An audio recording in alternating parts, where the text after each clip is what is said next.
बच्चों, मैंने आपको पिछले भाग में प्रश्न क्रमांक 11 तक समझाया था। अब मैं आज आपको प्रश्न क्रमांक 12 से पूरा प्रश्न समझाने जा रही हूँ। इसमें कोपि द्वे ऐसा आपके परीक्षा में आएगा। आपको कोई भी दो करने हैं। कर्मवाच्य में कर्म की प्रधानता होती है और जो क्रिया है यह कर्म के अनुसार चलती है। कर्तृवाच्य में क्रिया कर्ता के अनुसार चलती है। अब हमको यहाँ पे अहम जलम पिबामी, यह कर्तृवाच्य का वाक्य है। इसको हमको कर्मवाच्य में परिवर्तित करना है। कर्मवाच्य में नियम है, कर्ता में तृतीया विभक्ति हो जाती है। तो हम यहाँ पर अहम की जगह पे लिख देंगे मया। मया जलम पी, इसमें आत्मनेपद जैसे चलेगा और बीच में य का आगम हो जाएगा। दूसरा वाक्य है त्वया पुस्तकम पठ्यते। ये पहले से कर्मवाच्य में है, इसको हमको कर्तृवाच्य में बदलना है। अहम जलम पिबामी है, इसको हम भाववाच्य में बदलना चाहे तो नहीं बदल सकते हैं क्योंकि इसके बीच में कर्म है। इसको कर्मवाच्य में बदला जा सकता है लेकिन भाववाच्य में नहीं बदला जा सकता इस वाक्य को। इसी तरह से त्वम पुस्तकम पठ्यते, ये कर्तृवाच्य में है, इसको कर्तृवाच्य से भाववाच्य में हम कभी भी नहीं बदल सकते। कर्तृवाच्य से हम कर्मवाच्य में बदल सकते हैं, कर्मवाच्य से कर्तृवाच्य में भी बदल सकते हैं, लेकिन कर्मवाच्य से हम कोई भी वाक्य को भाववाच्य में परिवर्तित नहीं कर सकते हैं। दूसरा वाक्य है त्वया पुस्तकम पठ्यते, इसमें कर्तृवाच्य में परिवर्तित करना है। तो हम ये जानते हैं कि त्वया है इस तृतीया विभक्ति, इसको हम प्रथमा विभक्ति में बदल देंगे। तो त्वया का हो जाएगा त्वम। त्वम पुस्तकम पठ्यते का त्वया के त्वम के साथ में सी लगता है तो त्वम पुस्तकम पठसी हो जाएगा। मध्यम पुरुष में है त्वम, त्वम पुस्तकम पठसी, ये कर्तृवाच्य का वाक्य है। हम इस वाक्य को त्वया पुस्तकम पठ्यते, इस वाक्य को कभी भी भाववाच्य में नहीं बदल सकते हैं। इम्पॉसिबल है, असंभव है। क्यों? क्योंकि इसमें कर्म है बीच में। ठीक है, जहां पे कर्म होता है वो कभी भी भाववाच्य में बदल नहीं सकता है। भाववाच्य का वाक्य देखिए सह गच्छति, इसको हम भाववाच्य में बदल सकते हैं। सह गच्छति अभी कर्तृवाच्य में है तो यहाँ सह का तृतीया हो जाएगा तेन, और नियम है भाववाच्य की क्रिया हमेशा प्रथम पुरुष एक वचन में ही होती है, किसी और वचन में नहीं होती है। चाहे इसमें कितने भी बहुवचन भी होगा तो भी ये प्रथम पुरुष एक वचन में ही होगी। तो यहाँ गम्यते हो जाएगा गच्छति का। इसके बाद है कह कम प्रति कथयति लिखत, किसने किससे कहा है। इसमें आपको ध्यान देना है, पूरा हमको वाक्य लिखना है। रे धूर्त त्वया मह्यम पुरा व्याघ्रत्रयम दत्तम कथयति। इसमें आपको लिखना है कौन कह रहा है, प्रत्युत्पन्न मति। प्रश्न में कहा है तो हम उत्तर में लिखेंगे प्रत्युत्पन्न मति। कम किसके प्रति बोल रही है, जम्बुकम प्रति। यहाँ पर अगर आप लिख देंगे प्रत्युत्पन्न मतिम जम्बुकः प्रति तो गलत हो जाएगा वाक्य। हमको लिखना है जब प्रत्युत्पन्न मति। आप विसर्ग और हलंत में अनुस्वार में ये ध्यान रखिए कि हमारे जो सर्वनाम शब्द है प्रश्नवाचक, उसमें कौन सा कहा है, कम है, क्या है। तो हम अपने उत्तर में जो संज्ञा शब्द लिखेंगे उसमें उसी का प्रयोग करेंगे। कहा है तो रामः होगा, प्रत्युत्पन्न मति ही होगा। तो यहाँ उत्तर इसका प्रत्युत्पन्न मति ही है। तो प्रत्युत्पन्न मति ही कम प्रति जम्बुकम प्रति, कम है तो जम्बुकम होगा। कुतः भयात् पलायित, ये भी उसी पाठ का है, बुद्धिर्बलवती सदा पाठ का है। श्रीगालः कम प्रति व्याघ्रम प्रति, इसमें भी हमको लिखेंगे श्रीगालः व्याघ्रम प्रति पूरा कथयति, पूरा वाक्य लिखेंगे। रेखांकित पदानि आधृत्य प्रश्न निर्माणम कुरुत कोपि द्वे। कोपि द्वे मतलब कोई दो करना है, लेकिन हम आपको तीनों को समझा रहे हैं। आपको पहले ही बताया था प्रश्न निर्माण में क्या करना है। किम शब्द का आपको शब्द रूप पूरा याद होना चाहिए। तीनों है, पुल्लिंग, स्त्रीलिंग, नपुंसकलिंग, तीनों में। अब ये व्याघ्र जो है पुल्लिंग का शब्द है। व्याघ्रम दृष्ट्वा स्थूर्तः श्रीगालः अवदत्, यहाँ पे व्याघ्रम जो है द्वितीय विभक्ति का है, एक वचन का है। तो किम शब्द का तो आप ये ध्यान रखिएगा, जो भी करता है इसमें संज्ञा शब्द, उसकी चतुर्थी लिखनी है नमः के पहले। अगर स्त्रीलिंग है तो स्त्रीलिंग लिखेंगे। गणेशम आया है अभी, गणेश अकारांत पुल्लिंग का है तो गणेशाय हो जाएगा। जैसे अग्नि शब्द, ये भी आ सकता है, अग्निम, तो अग्नि का चतुर्थी विभक्ति में होता है अग्नये, ठीक है। अग्नये स्वाहा, नमः, स्वस्ति, स्वाहा, स्वधा, अलम, वषट, इनके योग में चतुर्थी होती, तो अग्नये स्वाहा, ठीक है। पितृभ्य स्वधा, सो नमः, सब इस तरह का आपको कोई ना कोई वाक्य जरूर आएगा परीक्षा में। जरूरी नहीं कि आपको गणेश वाला ही आ जाए, है ना। हरये नमः भी आ सकता है, देवाय नमः भी आ सकता है। दूसरा वाक्य है माता बालकम दुग्धम ददाती, यहाँ पे देने का योग है, अभी मैंने आपको बताया जस्ट, तो यहाँ पे बालकाय हो जाएगा, माता बालकाय दुग्धम ददाती। वृक्षस्य पत्रम पतति, अलग हो रहा है पत्ता गिर करके, तो वृक्षात पत्रम पतति, पंचमी विभक्ति हो जाएगी।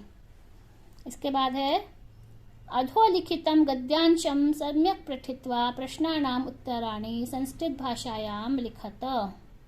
अधोलिखित गद्यांश को पढ़ना है और संस्कृत भाषा में इसके उत्तरों को लिखना है। वाक्य है अस्ति देवलाख्यो ग्रामः, यहाँ पे देवलाख्यो होना चाहिए, ठीक है।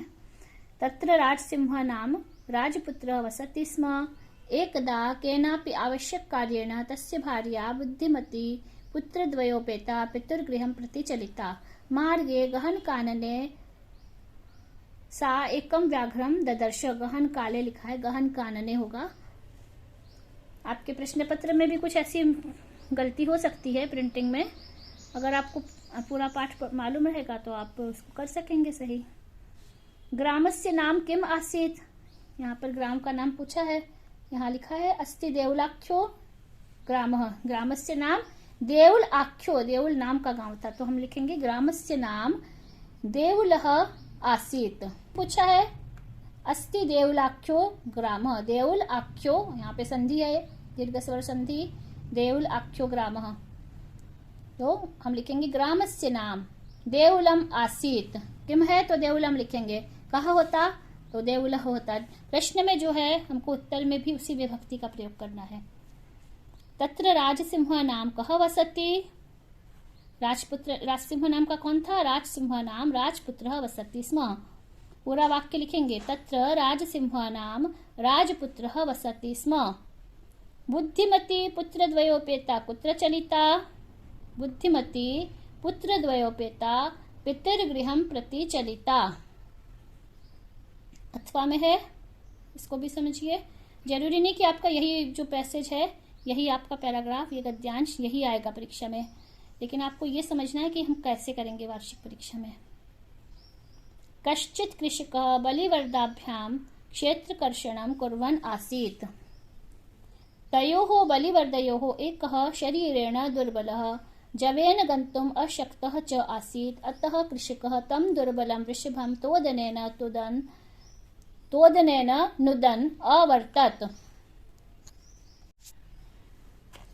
अतः कृषकः तं दुर्बलं वृषभं तोदनेन नुदन् अवर्तत।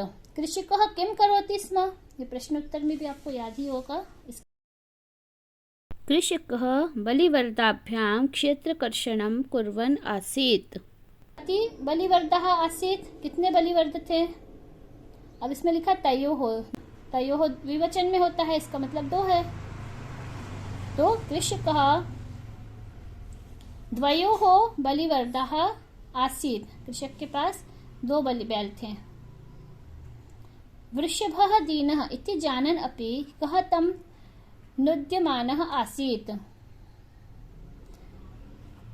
वृषभः दीनः इति जानन् अपि कृषकः तं नुद्यमानः आसीत्, तम की जगह कृषकः कर देंगे और जब उत्तर लिखेंगे तो ये प्रश्नवाचक चिन्ह हटा देंगे। बच्चे क्या करते हैं, पहला प्रश्न आया तो पहली लाइन लिख दी, दूसरा प्रश्न में दूसरी लाइन लिख दी, तीसरे प्रश्न में तीसरी लाइन उतार दी, भले ही उसका कोई भी बेसिर पैर, उसका कोई उससे संबंध नहीं है, और कॉपी चेक करने वाला भी कई बार लंप सम में बिना पढ़े, लोग पढ़ते भी नहीं है उत्तर को और सीधे सीधे कॉपी में नंबर दे देते हैं या काट देते हैं। तो आपको ध्यान से रखना है, ये उत्तर ध्यान से लिखने हैं। मेरे जैसा कोई मिलेगा तो एक एक वाक्य पढ़ेगा, भले ही हमको एक कॉपी चेक करने में 20 मिनट लग जाए या 1 घंटा लग जाए। उसके बाद भी लोग गलतियां ढूंढते हैं। अधोलिखितं पद्यांशं सम्यक् पठित्वा प्रश्नानाम् उत्तराणि संस्कृत भाषायां लिखत। अब ये पद्यांश है।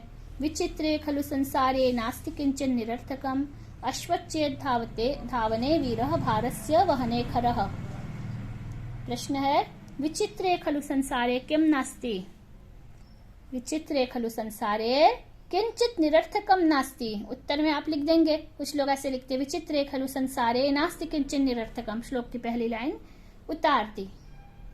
अगर हम ये प्रश्न जो है ये पद्य में नहीं है, गद्य में है, तो हमको उसका उत्तर किम की जगह केवल उत्तर लिखना है। विचित्रे खलु संसारे किंचित निरर्थकम नास्ति। कुत्र किंचित निरर्थकम नास्ति, कहाँ पे नहीं है? विचित्रे खलु संसारे किंचित निरर्थकम नास्ति।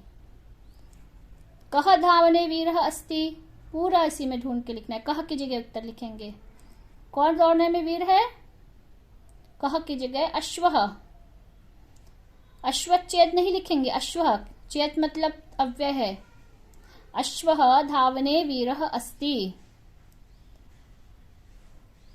आलस्यं हि मनुष्याणां शरीरस्थो महान् रिपुः नास्ति उद्यम समः बन्धुः कृत्वायं नावसीदति। मनुष्याणां महान् रिपुः कः? मनुष्याणां महान् रिपुः आलस्यम।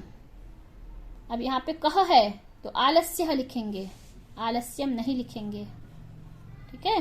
कस्य समाने न मित्रम नास्ति, उद्यम समो बंधु नास्ति। उद्यम समाने न मित्रम नास्ति, उद्यम के समान नास्ति उद्यम समो बंधु। इसीलिए बोले ना, आप सोचते हैं कि पैसेज आ गया है, श्लोक आ गया है, उसके नीचे प्रश्न देख करके हम उतार लेंगे उत्तर, पर आपको जब तक आप क्लास में कक्षा में बैठ करके आप उसको समझेंगे नहीं।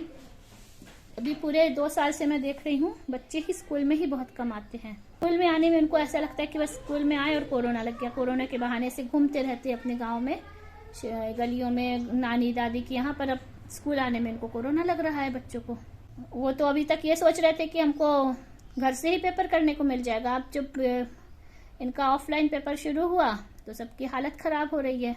पूरे साल ये स्थिति रही है कि 100% बच्चे की उपस्थिति नहीं होती थी। ये पूरे साल तुम लोगों ने नाटक किया है, कोरोना के नाम से बेवकूफ बनाया है। और ऑनलाइन भी नहीं पढ़ना, ऑफलाइन भी नहीं पढ़ना। उद्यम समाने न मित्रम नास्ति, प्रश्न में जो पूछा गया है ना, तो कस्य है, षष्ठी विभक्ति है, तो हम यहाँ लिखेंगे उद्यमस्य समाने न मित्रम नास्ति।